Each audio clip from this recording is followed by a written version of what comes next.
So excited about worship. If you would like, leave a comment, let us know that you're here, and we hope you enjoy.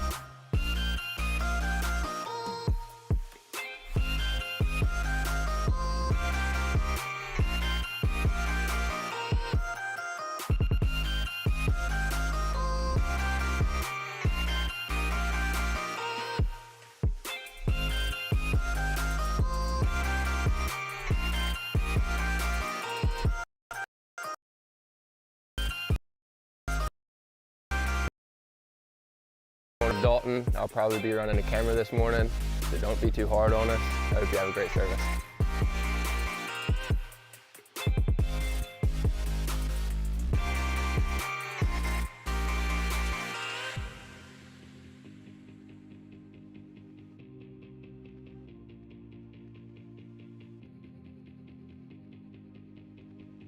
Hey church, thank you for joining us online. Just want to say we love you and we hope you enjoy the service.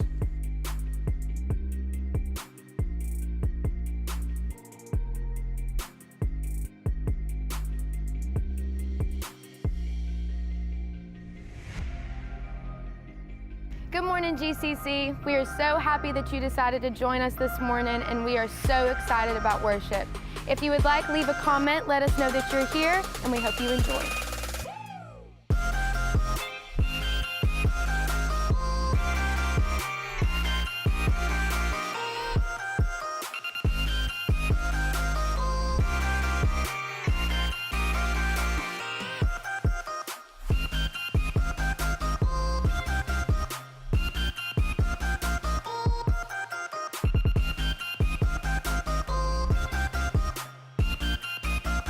Good morning, Golden Corner.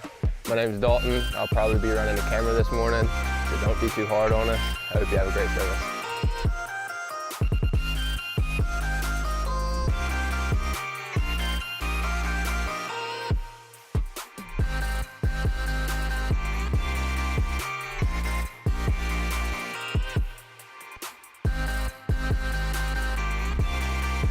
Hey church, thank you for joining us online. Just want to say we love you and we hope you enjoy the service.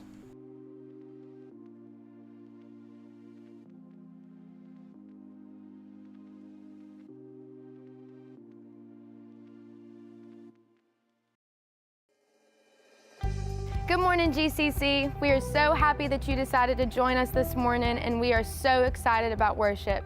If you would like, leave a comment, let us know that you're here, and we hope you enjoy.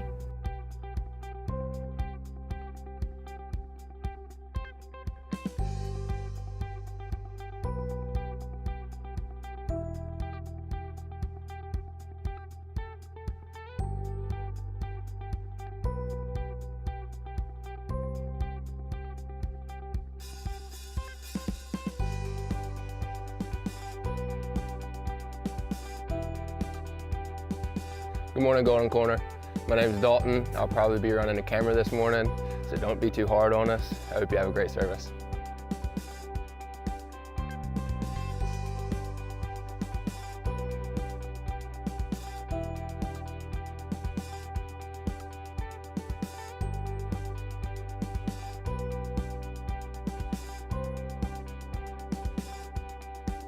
Hey church, thank you for joining us online. Just want to say we love you and we hope you enjoy the service.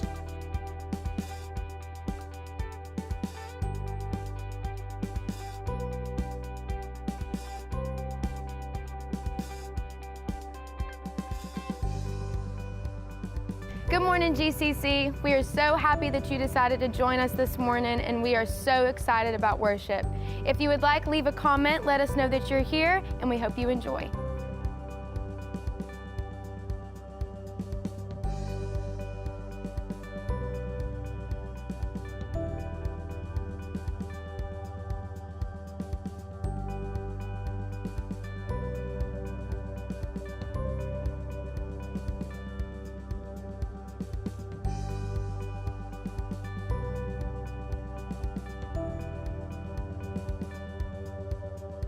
Good morning, Golden Corner. My name is Dalton. I'll probably be running the camera this morning, so don't be too hard on us. I hope you have a great service.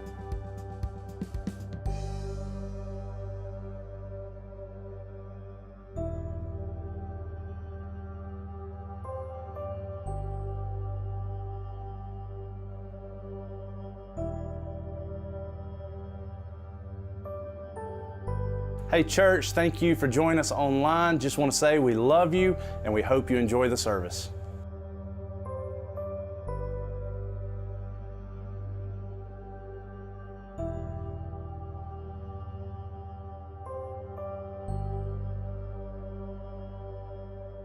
Good morning, GCC. We are so happy that you decided to join us this morning, and we are so excited about worship.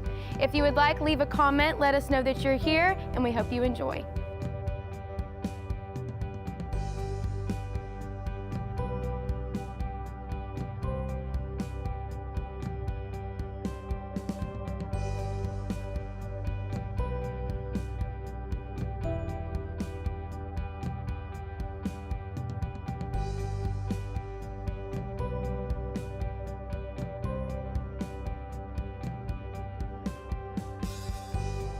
Good morning, Golden Corner.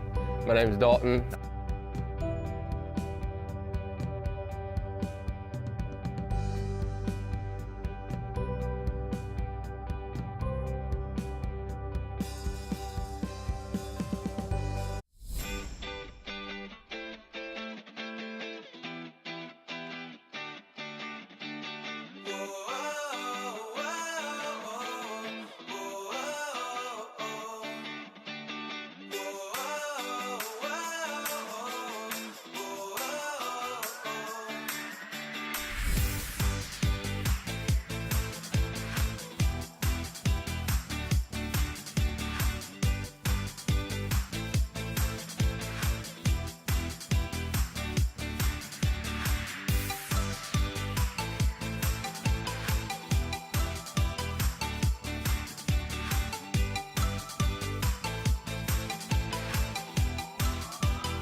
church, y'all go ahead and stand up. We're going to take off worship this morning. One quick announcement. Tonight at 6 o'clock, we're going to do a night of worship here. I hope everybody's here. Come out. 6 p.m. tonight, night of worship. Go ahead and look at your neighbor. Tell them you're glad to see them. We're going to take off with some music.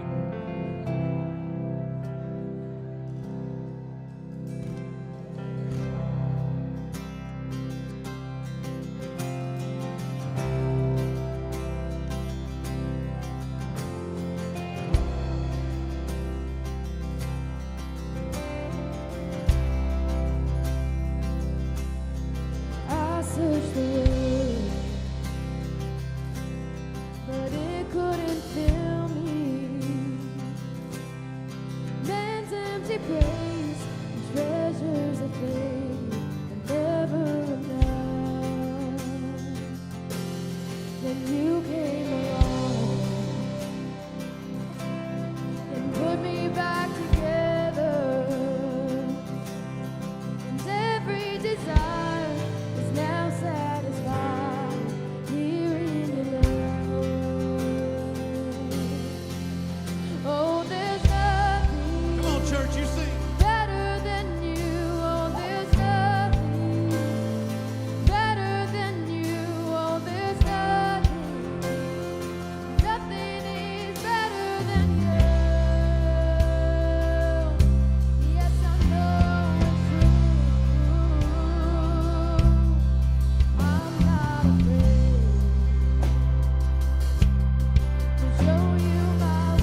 till from heaven you came running. There was mercy in your eyes to fulfill the law and prophets. To a virgin came the word, from a throne of endless glory to a cradle in the dirt.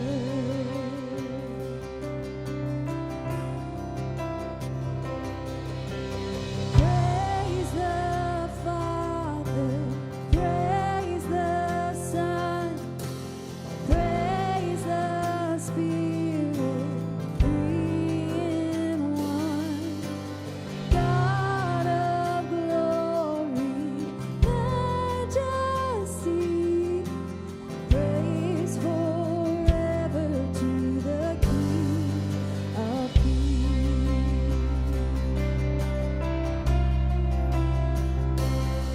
To reveal the kingdom coming and to reconcile the lost, to redeem the whole creation.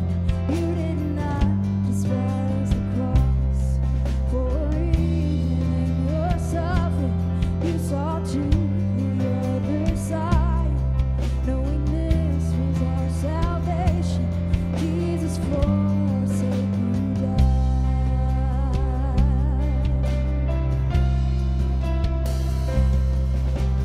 Praise the Father, praise the Son, praise the Spirit, three in one. God of glory, majesty, praise forever to the King of Kings.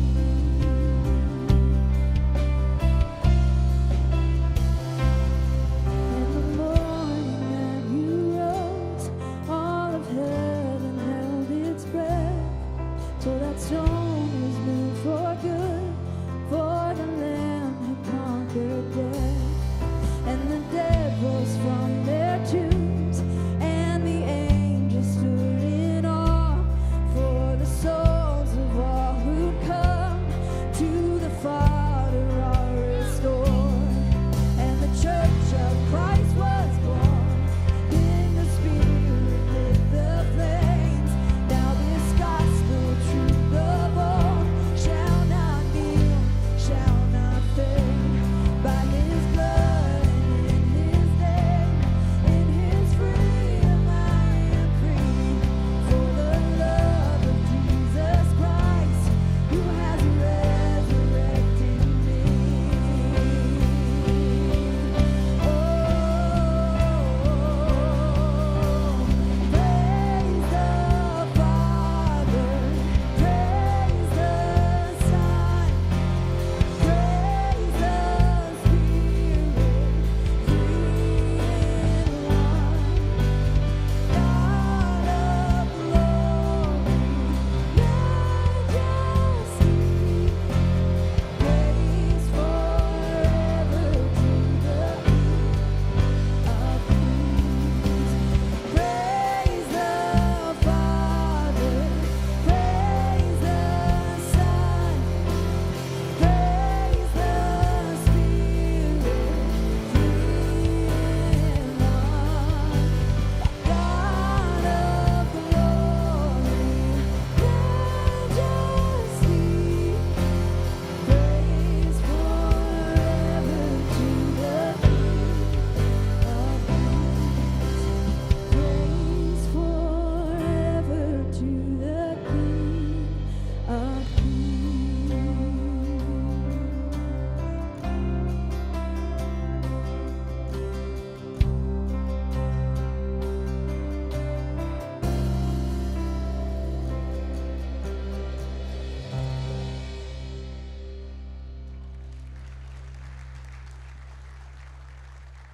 Amen. If y'all will pray with me, God, I just want to thank you for everybody that's here this morning, God.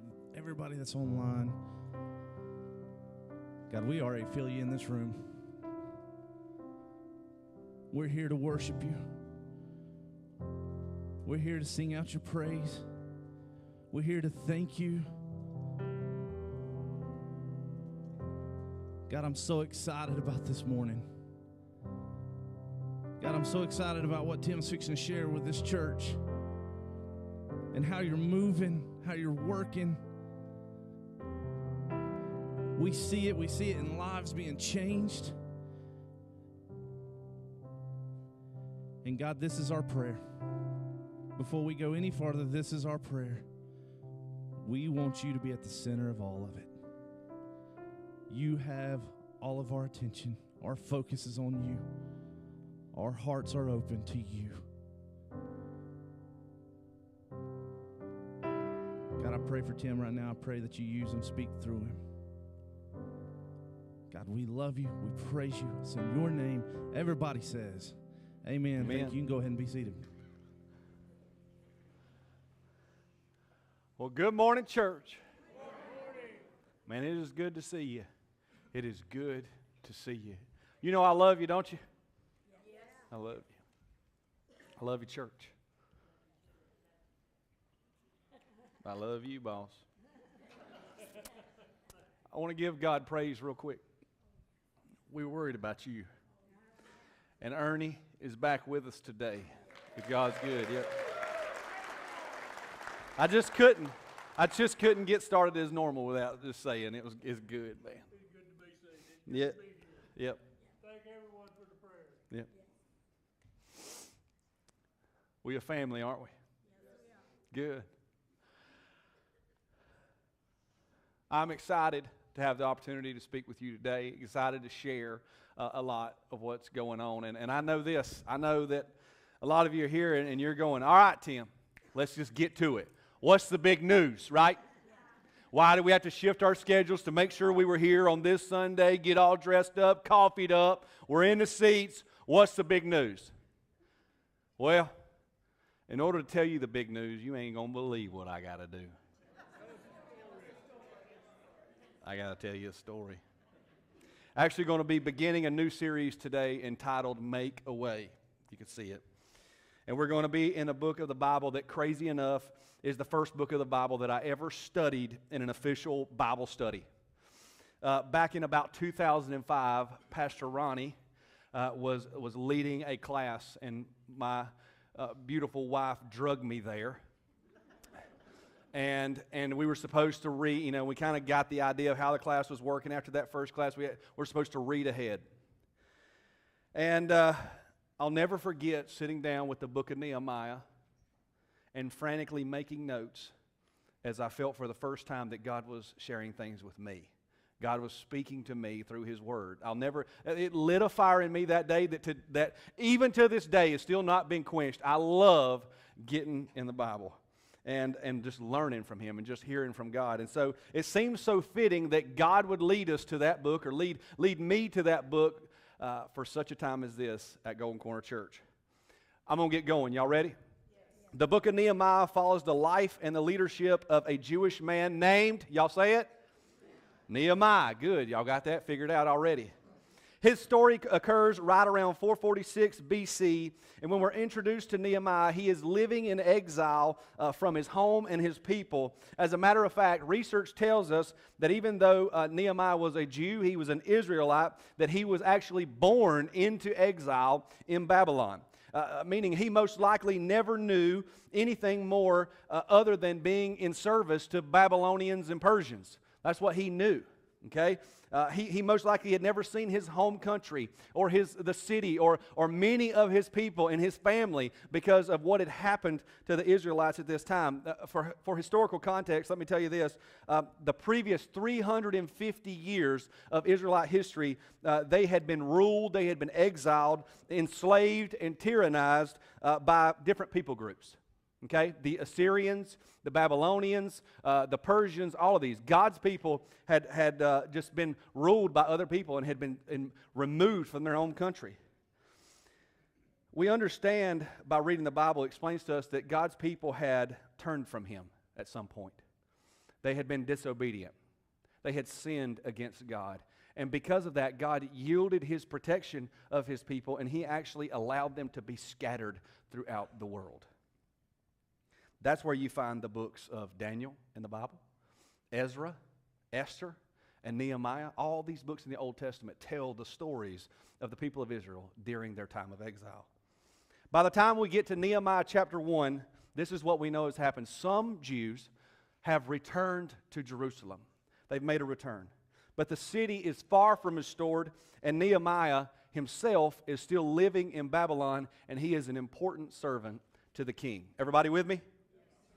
At the beginning of chapter 1, we're told, around the month of November, Nehemiah's brother, Hananiah, has just returned from a trip to Jerusalem, and Nehemiah inquires about the conditions there. How's it look? You know, how are the people? How's some of our family? What's going on? It's a how's your mom and them situation. Y'all ever do that? You see somebody and they've got the inside track, and you're like, hey, how's your mom and them? How's everybody doing? What's the city like? Do you know what I think we can discern from this inquisition, from Nehemiah's question? He cares.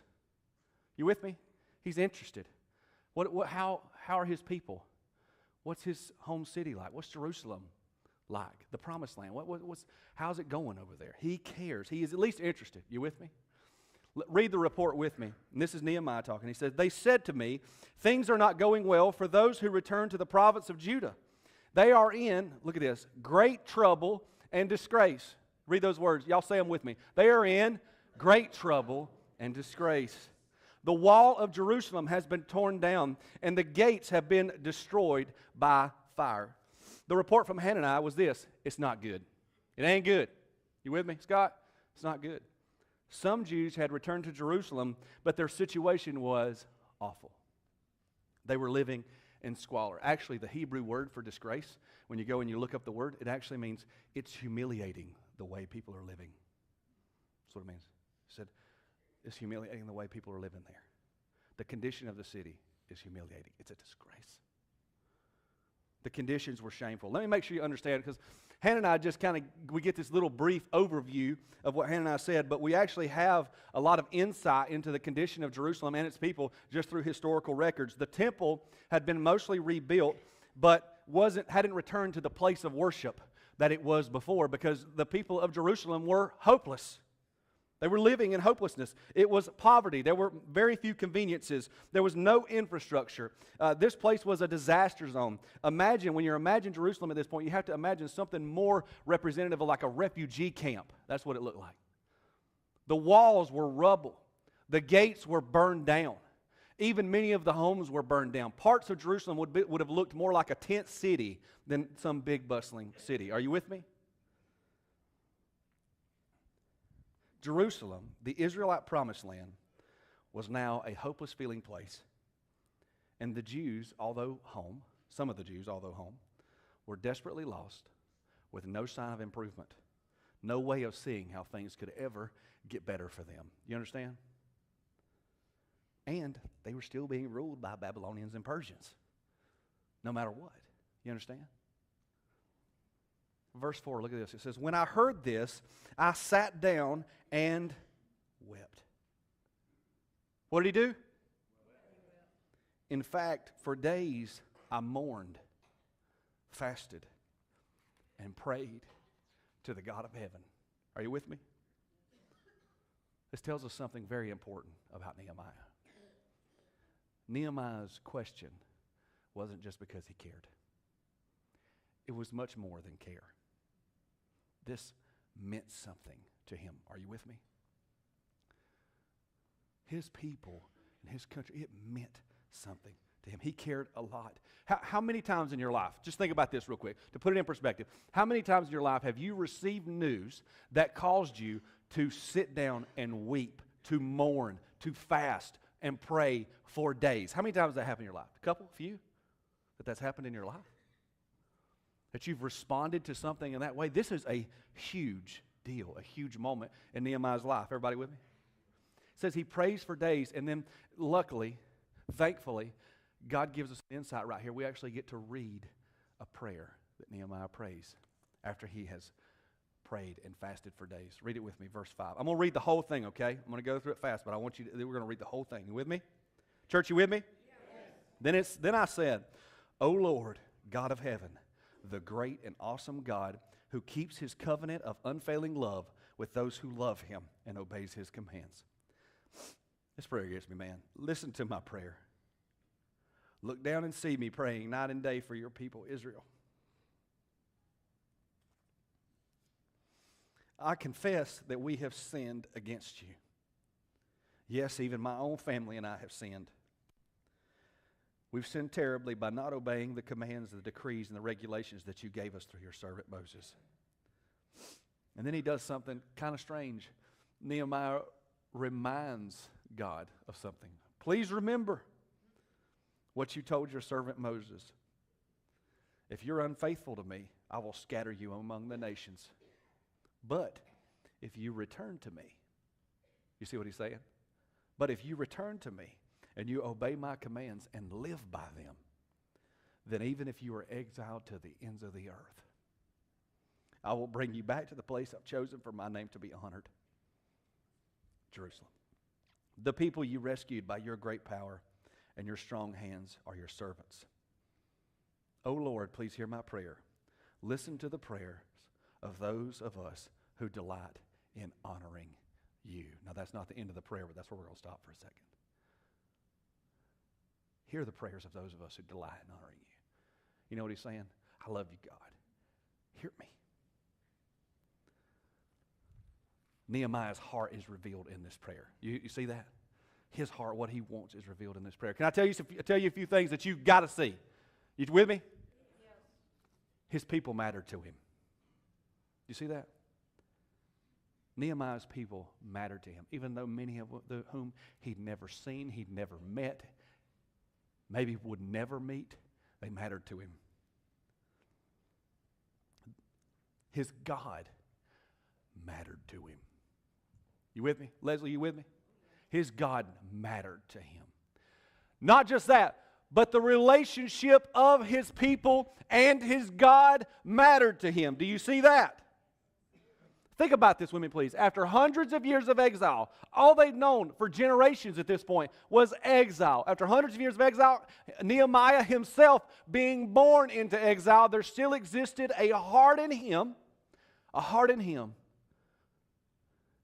that cared about his people and cared about his God.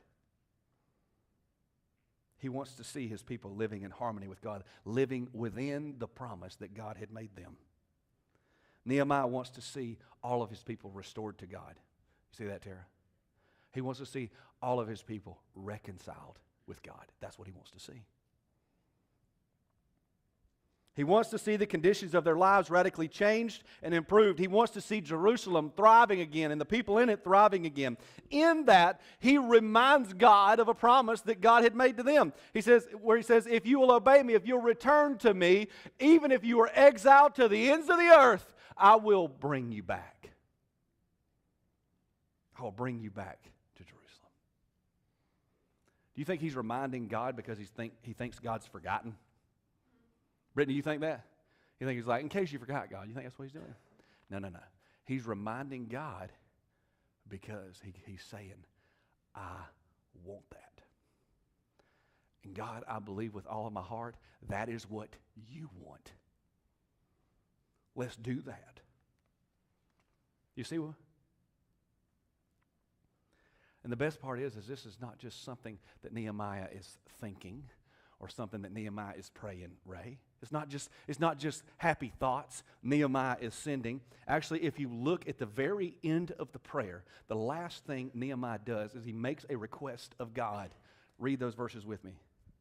This is the end of that prayer. He says, please grant me success today by making the king favorable to me. Remember, he's an important servant to the king. He says, I'm going to need the king's favor. Put it in his heart to be kind to me. What do you think this request tells us? This is the end of chapter 1. What do you think it tells us? Nehemiah's about to do something. Don't it, Ann? His prayers and his weeping and his mourning and his fasting, it didn't lead Nehemiah to just be like, I guess I'll just sit here. I guess I'll go back to work. He said, no, I got to do something. Do you see that? He's about to do something big.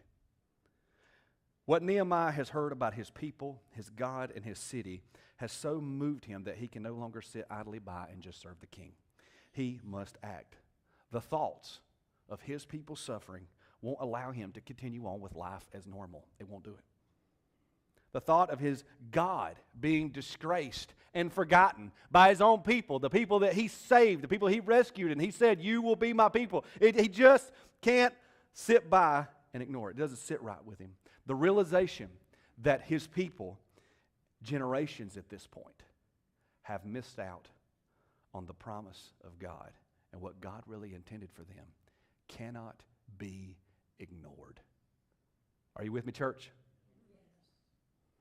Nehemiah must go, and he must see if there is anything he can do to change it. Nehemiah chapter 1 leaves us on a bit of a cliffhanger, don't it, Chris? A bit of a cliffhanger. But in my opinion, it maybe leaves us with one of the most intimidating lessons one can learn from Scripture. Can I share it with you, church? God calls us to big things. God calls us to big things. If you look at this story, you can see that once confronted with this information about his people and his God and his city, Nehemiah knew, I have to do something. Nehemiah was called, right? Nehemiah knew right there in that moment that he didn't just receive this information to take it in. He knew that he had been called to do something. And man, you see that over and over and over again. In your walk with God, are you listening to me? In your walk with God, don't be surprised if one day, without warning, God puts something in front of you that is going to require you to respond in a big way. It's going to require you to do something big. Don't be surprised if something or someone so affects your heart that you can't continue on with life like normal. Are you hearing me? Don't be surprised if God calls you to something bigger with your life than you ever thought possible for little old you. Don't be surprised if it changes your intended trajectory, your comfort level, your plans, your accounts, your schedule, and your life. God calls people to big things. Those that follow Him, He calls to big things. Don't be surprised if it's an undertaking that doesn't make any sense for you. Don't be surprised if it's big and it's intimidating and it's even a little bit crazy. Are you with me, church? Something you can't miss over and over in the Bible is when people were truly committed to God, they were consistently called to do great, big, huge things. They were called to do big things beyond their wildest dreams. You know what those big things mean, don't you? You know what they mean? It means changes. It means discomfort. It means sacrifices. It means enemies. It means stretching. Don't it, Carter? It means stretching. It means challenges. It's just part of following God. Over the next 3 weeks, I plan to teach through Nehemiah in order to talk to you about how God may be calling you to some big things in your life. Okay? Over the next 3 weeks, that's what I want to talk about. But even more specifically, I want to talk to you about how God is calling Golden Corner Church to some big things. Are you with me? You see, that's exactly where we are right now. You understand that, right? Golden Corner Church. God has called GCC to big things. Are you with me? Let me do this, because this can't just be Tim. Okay? This can't just be Tim. This can't just be the staff. That can't be your leadership. It can't just be the trustees. It can't just be us. Can I affirm this with you? Can we just see if we all agree to this? You with me? All right. Donnie, say I come to you and I say, hey, Donnie, I want you to go for a ride around Oconee County. Just go for a little ride and just come back. Donnie gets in the truck. I wouldn't get in the red truck. Could he get in the red truck? Will it run? Oh, it's running. Okay, good. All right, Donnie gets in the truck, and he goes for a ride. Highway 11, 183, Highway 130, 24, all the highways. You know, the main highways, just hits the road running, just looking left and right, just taking it in, comes back. He comes back, and I say, hey, Donnie, what's the condition of our county right now? You know, how's it looking? How are our neighbors? You know what I think we'd say if we hit those highways? You know what I think we'd say? We're doing all right. Right, Matt? We're doing all right. The county looks okay. You know, I think most of the people doing okay, everything's fine. I wondered this recently, though. What if God chose the roads we drove down?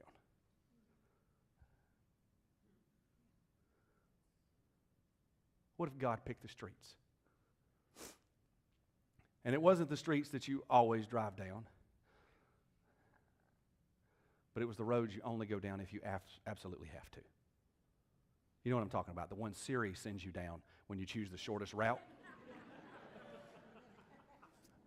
And you end up in the bad part of town.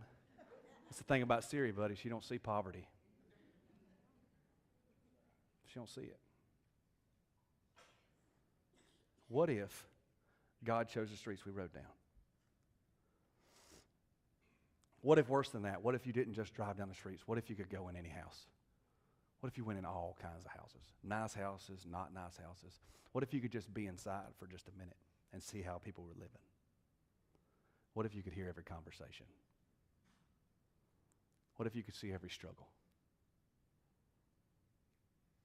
What if you could actually look at the condition of people's marriages? What if you could see every addiction being fed? What if you could see every child being mistreated?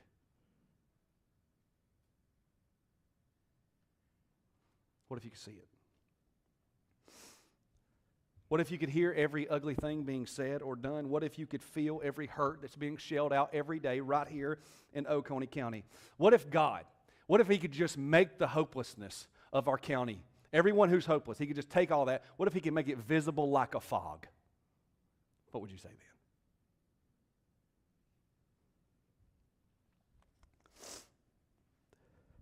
What if every lost and desperate person in our county could just be lined up down Main Street, Walhalla? How long do you think that line would be? And how would your answer change then if I said, hey, how's our county doing? How are our people? How are my people? What are our neighbors like? What would you say then?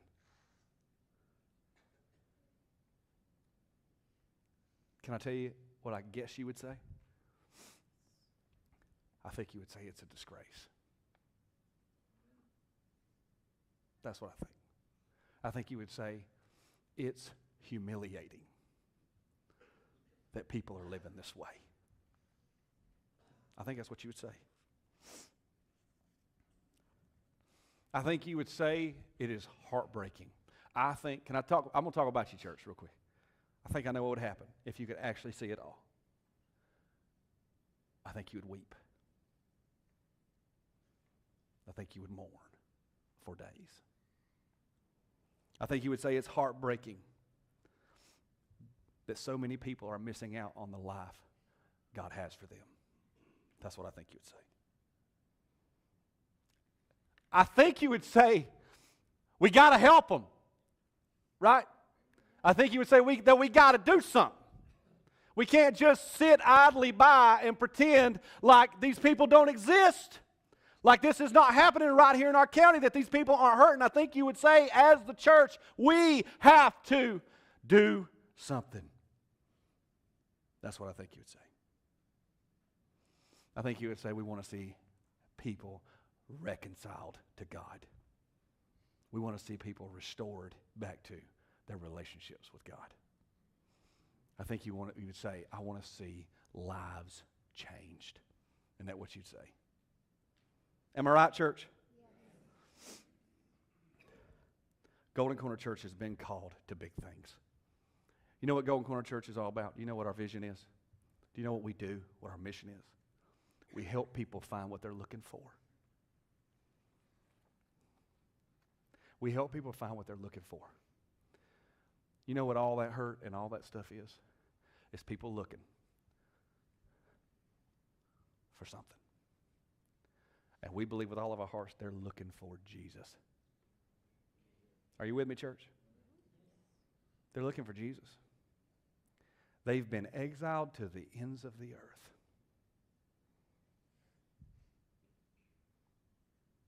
But God promised them something.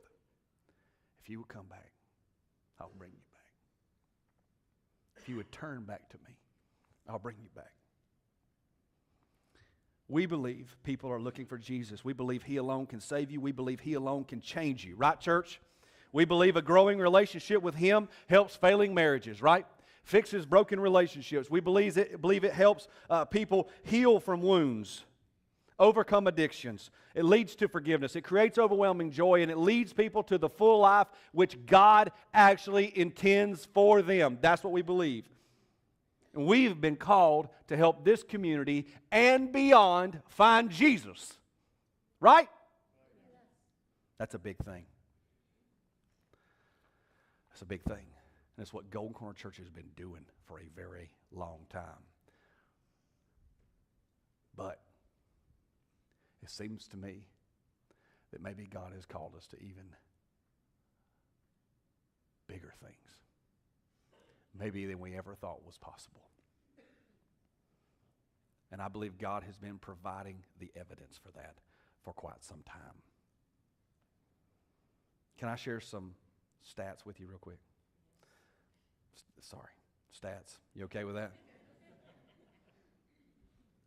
Let me show you this graph.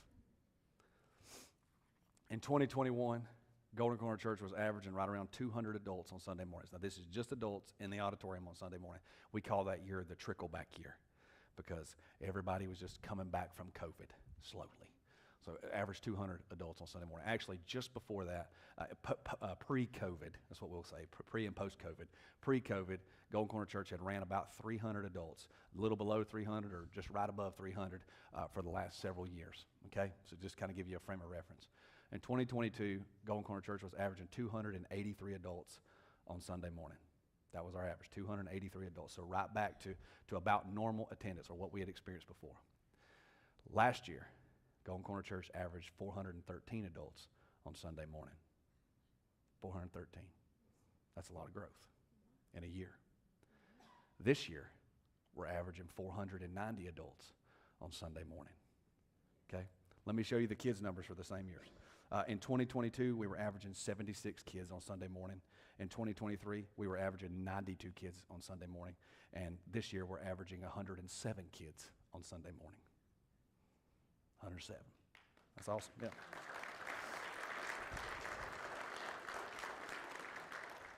We have some other stats. These are kind of stats at a glance. This is from since 2022. Okay, I want to show you this. Since 2022, our adult attendance is up 75%. Just to give you an idea what that growth is, 75% in adults. That's crazy. Since 2022, our kids ministry is up 30%. Our general fund giving is up 30%. As a matter of fact, last year is the first year Golden Corner Church ever took in over $1 million. We took in $1,013,000 last year. Yep. That's a huge deal. But a wise man once told me, church, it's not as important how many as it is what kind. How many people is good? I love numbers. I'm a numbers guy. But it's not nearly as important as what kind. Since 2022, we have baptized 84 people. You with me?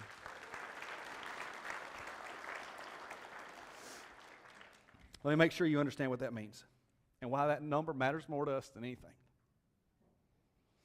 That means that you are bringing people here that are either encountering Jesus for the first time or they are renewing their relationship with Him right here.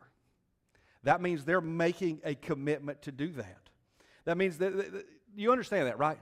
We don't do other things to get people to church. Do y'all understand that? We go out in the community, we live our lives, right? We share our stories, and we invite people to church. That's what we do. We talk about Jesus, what He's done for us, and we invite people to church. You've done that.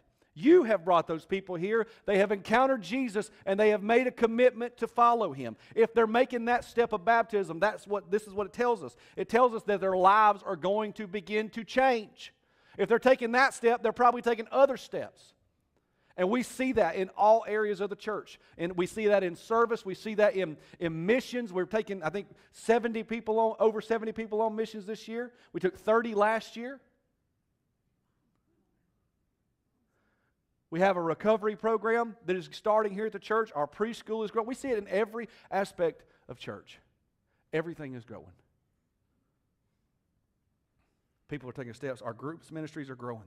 The classes, we had midweek classes where we had over 100 and something people here learning how to share their story. Come on. People showing up for a class midweek to learn how to share their story. I wish I had time to talk about all the areas of the church where we actually see this. I had a guy, but I think if I could sum it up, is this. I had a guy tell me recently, he said, what's happening at the church right now, it's like there's so much good happening, I don't know where to look. And I'm afraid I'm going to miss something. That's exactly how I feel every single day here. I'm scared I'm going to miss it. What God's doing here. When God calls us to big things, there's another truth. When God calls us to big things, you can for sure expect challenges. You hear me, church? And we have one challenge. You know what it is? We need more room in our building.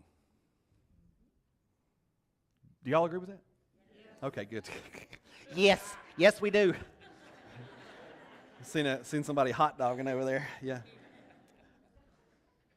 I'm glad. It's a little tight in here. What about at Easter?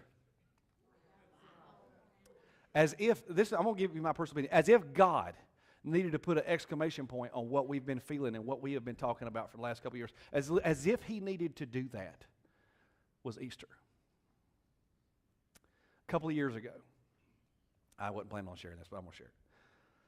A couple of years ago, we started a meeting that we have here on Thursday mornings with the staff and even other leadership people. We invite them in to be a part of it. And it's all about development. It's about developing as leaders, as ministers. And we watch podcasts and we talk about our ministries. We talk about what we want to see God do.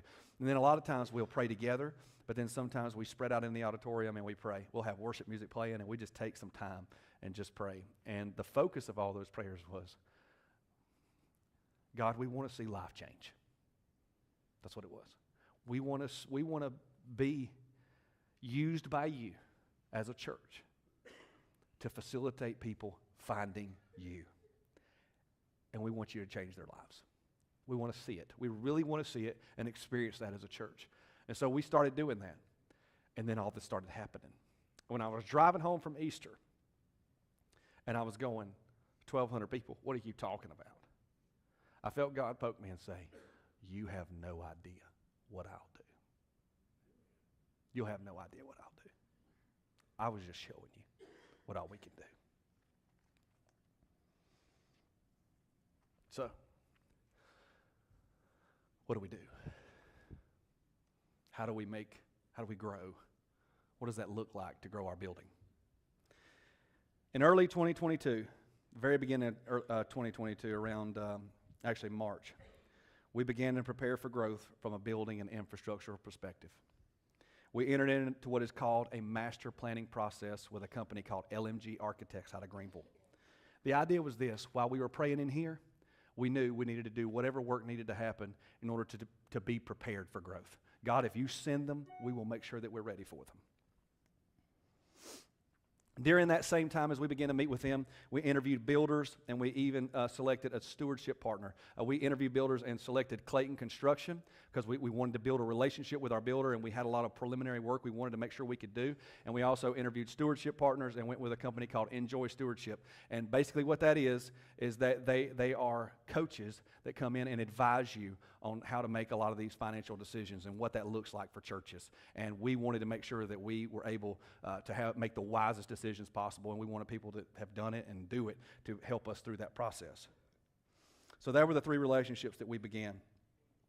During that process, the staff met, the trustees were a part of it. We also brought in a lot of our leaders, our server leaders, into that process. We involved all sorts of people. We involved other churches and their leaders and their staffs. Basically, this is what it looked like. For 2 years, we asked a lot of questions. I mean, we asked so many questions, it's dumb, because we wanted to know everything that we wanted to head off anything we could. We toured churches, we met with other church staffs and talked about their growth and how they had grown. We drew drawings, we looked at our property, we trashed drawings, we drew other drawings, we sent emails, we did all the things, okay? More emails than I ever care to be a part of, ever. The goal was to plan the future phases of our church, so as God moved, we were prepared to answer. We had 3 main focuses in this process, and I'll never forget writing these on a yellow pad. These were kind of like, no matter what, this is what we're going to do. And I wanted to make sure I said them to you. Number 1, we want to build within our vision. Golden Corner Church is not a church that's just going to go out there and start building all sorts of things. That's not who we are. That's not what we do. Everything we build is multifunctional, and everything we want to build, we would want to go towards our vision. We want to make sure that no matter what, it's putting somebody in proximity to Jesus, right? It's helping us teach people. It's helping us speak to people and teach on Sunday mornings. It's putting people in a place of worship. Like, that's the only things we're interested in building. We want to build within our vision. That's it. And the Great Commission. Number 2 is this. We want to be great stewards of our facility and our finances. Make sure you understand. We want to make sure that in the building we're in, what God has blessed us with, that we get the most out of it. We get the most out of every room we have in this building. And if you're ever here throughout the week, you will see that. How much we tear up and put stuff up and down and all those sorts of things. We want to make sure that we're good stewards of the facility in the framework of construction, meaning we don't want to build something and have to tear it down. We want every step to lend itself to the next step. We want every step to make sense and actually take us forward. Does that make sense from a building perspective? We also wanted to be great stewards of our finances. Golden Corner Church is a church that has always been able to be generous. Right, church? You know that. I mean, you know how we help people in the community and the things that we do. We want to continue to do that. Whatever building happens, whatever mortgages happen, whatever all that sort of thing, we want to make sure that no matter what, that Golden Corner Church is still able to be generous, that we're still able to help people and do all the normal ministry things that we do. You with me? So that was important to us. The third thing is this. We want to do church during all phases of construction. There was a time when Golden Corner Church went from one place to the next, and we had to do that. It's important now that we're here to us that we are able to be here and do church during construction. There may be a week or two here or there where we come up with something creative and get off site, but through all the phases of construction, we want to be able to be here doing church. You understand? That was important to us. During the 2-year master planning process, we outlined 3 phases of growth. Are you with me? 3 phases. The first of which I want to share with you today, as the leadership and myself feel we are ready to proceed. Can I show y'all some drawings? Yes. You're not going to believe this, but they gave me a laser. I have never felt more important than I felt when they handed me this. All right, let me show you this floor plan. All right, this is our current building. Everything in red, and I know it's a little small, but we're going to do our best. Everything in red is new, okay? So there's the door in the auditorium. That's that door right there, okay? Ignore this big box over here. Somebody's eye. I'm going to get sued. Here we go. The plan, and the plan was from the beginning, was to be able to blow out that back wall and add additional seating. And we actually have the capability, just between the 2 columns, to add 116 seats that'll be slightly elevated. It'll be built up a little bit like a stage. Ceiling height will be the same. We can add 116 seats right there into this auditorium. There is a storage area right here, and I just want to say this is showing solid walls, but we actually are probably going to reserve the right to keep that as temporary storage, so we'll use curtains or something so that we have overflow seating for big events or other things that we're doing. It also allows from that column over there to have, I love doing that, it's so much fun. That actually gives us a room that we're going to turn into split offices, but it'll actually be multi-use too. We'll probably use it on Sunday mornings as well. We will get rid of that wall right there, and that room right there becomes the mother's room and babies 3 months and younger. You go back here in the kids' hallway. We're actually going to be able to add this. All these rooms, this is the gable sides, okay? So it keeps the same roof line and everything. We're going to add a classroom and another storage room to the back of the kids' wing, which again allows us to disperse those kids better. If you add space in here, you have to add space there. This is a conservative guess of what we can add back there. There's actually going to be a 2-lane street now that will go all the way around this building, and we will extend this absolutely as far as we can to get the most room possible and make the most out of this building. Up front, if I were to ask you, church, if I were to say, where is it the most crowded, what would you say? Once you're in here, it's okay, but walking through that auditorium is a serious task now. The foyer, sorry. So this lends itself especially to the later phases, but we felt the need. Golden Corner Church has always been a church that hangs out, and we want that to continue. And we don't want it to be so uncomfortable that people, especially someone who's new, who's not comfortable with Randy Collins and Billy Lusk screaming through them out there. I always pick on them. We want them to feel comfortable, like they can make their way in and it not be an incredible hassle. And so that, if you can look at the size of that, that's actually like, I think it's 3 and a little bit extra times as big as our current foyer. There also will be family restrooms, and we're actually, that platform, and that's like says platform stage, that's a ramp. That's for later stages, but also the reason we wanted to do that is for big events. We have a lot of big events here now that we can't even have here in our building. If we tried to have Kids Week here, we can't have the preschoolers and the elementary kids here at the same time. We have to come up with creative ways to do that. And so this actually will lend us to have another large gathering area for the kids where we can do teaching and we can do fun on special events like that and other things that we do. Let me show you the elevations of this. Okay. This is that foyer. You can see the pull under out front would go away. It'll be attached to the very front of the building right here. You'll notice it's a box. The reason it's a box is if God moves and more people come, we're able to, that's the best kind of construction, the most economical type of construction, and it'll lend itself into those next levels. There will be a way to pull up to the door and get out under cover. And you can kind of see these lines here. You see that line right there? Let's see. You see that line right there? That actually gives you an idea of how much building you're adding. And same back here with this classroom. That line that goes down shows you what's actually being added. Everybody see it? Yes. Everybody understand it? Okay, good. I want to make sure you understand.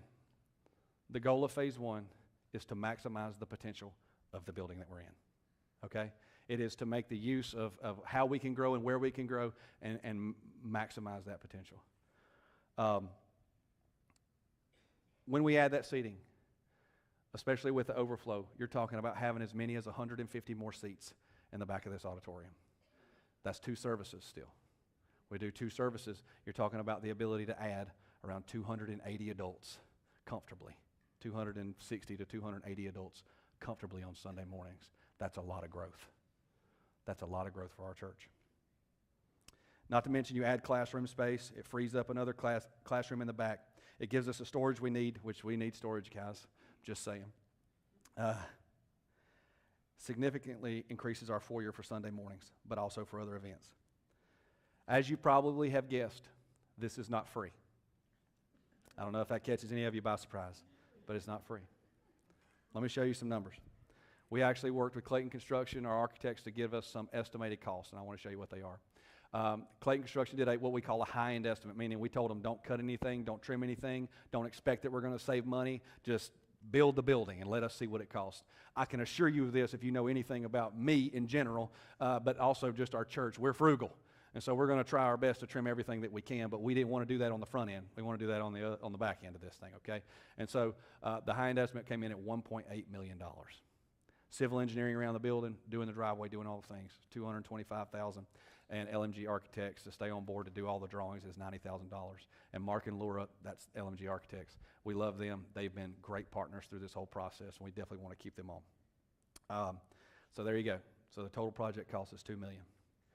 I know that's a lot of money. That's expensive. Let me show you how Golden Corner Church is doing financially. Complete transparency. You ready? Here we go. We still have a mortgage right now. We took out a $1 million note right at a $1 million note in 2015, and we've paid it down. We owe $400,000. I want to point out the payment that we make every month is $6,700. That's easy. That has never been an issue for Golden Corner Church ever. It is well within the range of what we should do and what we can do. And that's important to us because we want to, no matter what we head into, that's what we were talking about earlier. I want to make sure that the mortgage stays the same. The current general fund balance, we have, actually I checked it earlier this week, we have $441,000. We just couldn't change the slide. We have $441,000 in the bank. That's the most money Golden Corner Church has ever had in the bank. But we worked really hard to get the budget to that, or to get our account to that, and we really want to keep 6 months of operational in the bank, no matter what. It costs us like $330,000. That's 6 months emergency fund, meaning it keeps everything running, all the buildings are paid for, all the staff still on, everything, $330,000. So that gives us about $100,000 that we can do something with right now. And as you probably guessed, that is not enough. You with me? So what are we going to do? Everybody with me? This is, if you don't hear anything else, this is important that you hear this, okay? After much prayer and financial analysis and discussion, okay? Your staff, your trustees, everybody talking about this. We believe God has led us to try to tackle this debt over the next 3 years. We believe He is asking us as a church to give beyond our normal giving over the next 3 years. That's what we feel we've been led to do. You understand that God's people have always financed God's work, right? God's people have always financed God's work. It's just the way it goes. There are many places in the Bible, though, where God's asked us to be even more faithful and even more generous. And I think that's what the situation that we're in. That's where God's led us. As a church, we believe we can significantly reduce the loan needed and the debt that would be created by the additions of Phase 1 if we come together in generosity and commit to give however God leads us. Did y'all hear that part? This is the parts I'm talking about being important. However God leads you, that's what we believe. After a lot of analysis, this is what we believe. We want to set a goal of raising $850,000. That's what we want to do over the next 3 years. We believe if we come together in our mission and prayerfully go to God, asking Him how we can give. I'm talking about you as an individual or you with your family, how we can give. Then whatever God has us do as individuals and as families, whatever He chooses and however He leads you will put us right where God wants us to be. That's what we believe. You with me, church? Please hear me. I've never been more uncomfortable than I am right now. I don't want to be in your money. I don't want to talk about your money. I don't want to talk about money from this platform more than I absolutely have to. I mean, you might have to beg me to do this right here. I want you to talk to God about it. Do you understand? That's all I want. We've prayed. We've talked. We've asked God a lot of questions. We just want you to talk to God about it.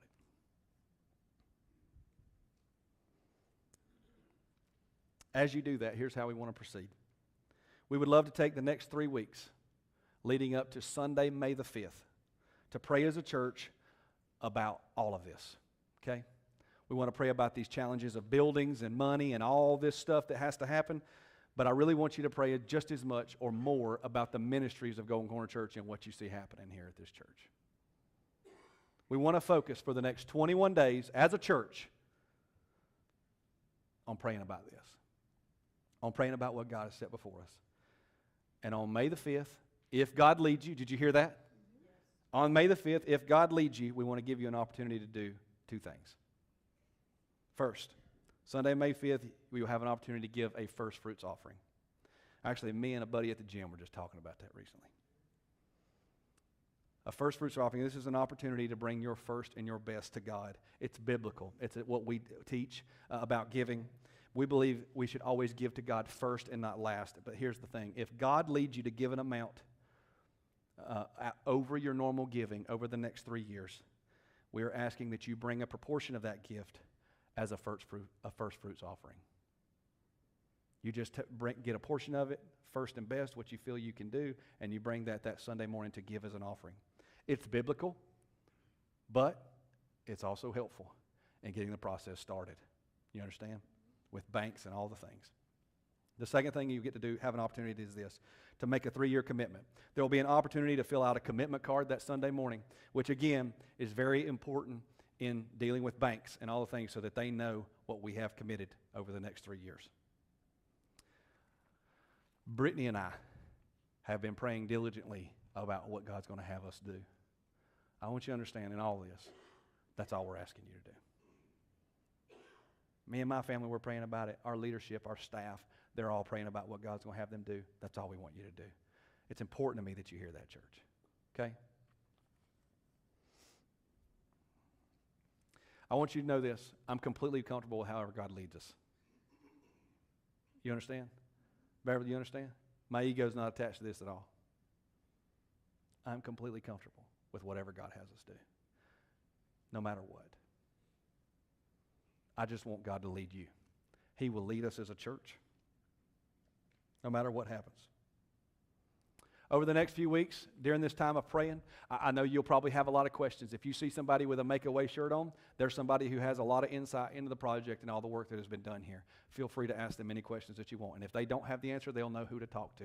If you want to send us emails, if you want to shoot us a Facebook message, if you want to holler at me and come by the church during the week, or Brock or somebody come by the church in the week and look at drawings or whatever, you're free to do that. We will be completely transparent and share everything with you. We want to answer any questions. We actually hope that you ask us questions, because not only is it fun and awesome to talk about, but then we know that we're all praying and we're all trying to figure out what God would have us do. During the preparation for this work, a verse of the Bible became our mantra. And it's Proverbs chapter 3, verses 5 through 6, and it says this. It says, "Trust in the Lord with all your heart and lean not on your own understanding, but submit to Him. In all your ways, submit to Him, and He'll make your path straight." This is what we know. Just as Nehemiah asked God at the conclusion of his prayer, what did he say? Make the king favorable to me. He said, make a way. I know what I feel like you've led me to do, God, but it is completely up to you to make a way for me to do it. That is exactly what the prayer of your staff and your leadership of this church has been. God, we feel this and we know what you're calling us to do. It's up to you to make a way. I can promise you this, though. No matter what happens in this, meet the goal, don't meet the goal, have to wait a while, whatever it is, I can promise you this. We're going to do everything in our power to help as many people find Jesus as we possibly can. Do you hear me? No matter what, that's what we're going to do as a church. You with me, church? Yes. As we move through the next few weeks, I want to encourage you to do something. Just walk close with Jesus. Do you hear me? Just use this 21 days as an opportunity to just walk closer with Jesus than you ever have. Will you do that? Because I tell you this, nothing else will matter. It'll be worth it. If our whole church is walking closer with Jesus over the next 21 days, and that's all that happens is there's a renewal in your relationship, or you're stronger in your relationship than you've ever been with Him, we're fine with that, okay? That will be awesome. And whatever is supposed to happen and whatever God's going to do here will be great. You understand? Now, I'm going to hand it over to Brock. I'm going to ask him to come out and talk to you for a second. Brock's going to be leading us through the 21 days, and he's going to share a little bit about what that's going to look like with you guys. Real quick, I know all this is exciting. I want to give God a hand, just how He's moving in the life of Golden Corner. As I was walking off the stage just a minute ago, I was listening to Ernie, and he said something. He said, thank you for the what? Prayers. You felt them, didn't you? And you felt them, didn't you? Guys, we don't want you to go through this journey alone. And Tim was talking about the 21-day prayer journey and what that's going to look like and stuff. And when you're on the way out the door today, we have cards for you to take. And on this card is the 21-day prayer journey. So every day, if everybody gets one, and we're going to be posting these online every day, we're going to be praying for the same thing every day. Whether it's kids ministry, students, or families, whatever that is, I want to encourage y'all to get this, take it, hold on to it, and pray, church. as Tim just said, this is not even about a building. This is about our church coming together and being the church. On the card also is a Lego. And on that Lego, we want you to take it home as a reminder. And it'll pop off. It's just glued on there. It'll pop off. Put it wherever you want to stick it. And when you see that Lego, you just remember, what is my part in this? What am I going to do? And we want you to have that. A couple other things we'll be doing is posting some stuff on Facebook, some ways to encourage you, some devotions. Make sure you stay on Facebook, social media, any of that stuff to keep up to date with what we have going on. Now, as far as tonight go, I'm excited about this. So I promoted last week we're going to do a night of worship, and we are doing a night of worship tonight at 6. I can say now we're doing a night of worship so that we can all come together and we can start this thing off right by praying and worshiping God together. So I want to encourage you to be here tonight at 6. As I said last week, and in a video we put out this past week, we're going to take all these chairs out, and the band's going to go in the middle of the floor. And we want y'all to come in and worship with us. But in the middle of the worship night, I got a couple of people going to come together, and we're all going to, whether you want to bring your life group, family, you want to wrap arms around them, hold hands, I've got a couple of people, and we're going to pray for our church and the decisions that are going to be made over the next couple of weeks, couple of months. Is everybody okay with that? You good with that? Make sure you stay on Facebook. We want to end today right. We have some people to get baptized. So we're going to, talking about life change, we're going to do it right here. So I'm going to turn it back over to Tim. This is my friend Shanda. Yeah. Shanda started coming to church. How long has it been? I didn't even talk about that. A couple of years. And it has been amazing to watch how God's worked in her life and the challenges and difficulties that I know He's taken you through, the friendships that have formed during that time, how God's just moved in her, but also how God's used her. I have watched her serve and get involved and do and find family here, but also make a real difference. You encourage a lot of people, and they see you. We had a conversation sitting right there a few weeks ago about her being baptized and her making that commitment and making her relationship with Jesus public to you and to her family and her boys. And so we're going to celebrate by baptizing her today. And I want to say this, we have 3 more in the next service too. So it's a pretty awesome day. Shanda?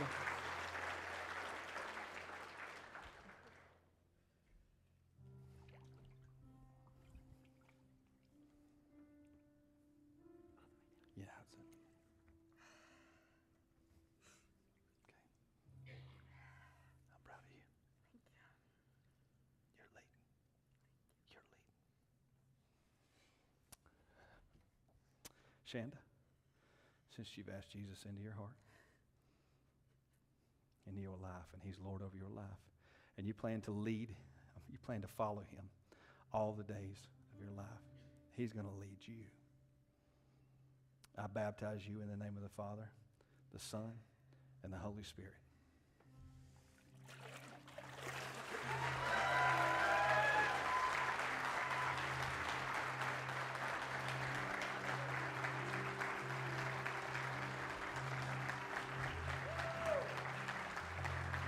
Stay here and pray with me. That's 85. 85. Pray with me. God, thank you. Thank you for the constant reminders you give us that you're changing lives, that you're working. God, I pray that you continue to use this church. We trust you. I pray that you send us all home with just this breaking heart for the county that we're meant to reach, for the world that we're meant to reach. And you just share with us and lead us to do the things that you want us to do, God. We thank you for it. And I thank you for each and every person that's here and the ones that you're sending here. We give you the glory for all of it. It's all you. You are great. You are good. You love us. And we are so thankful for that. In Jesus' name, everybody says, amen.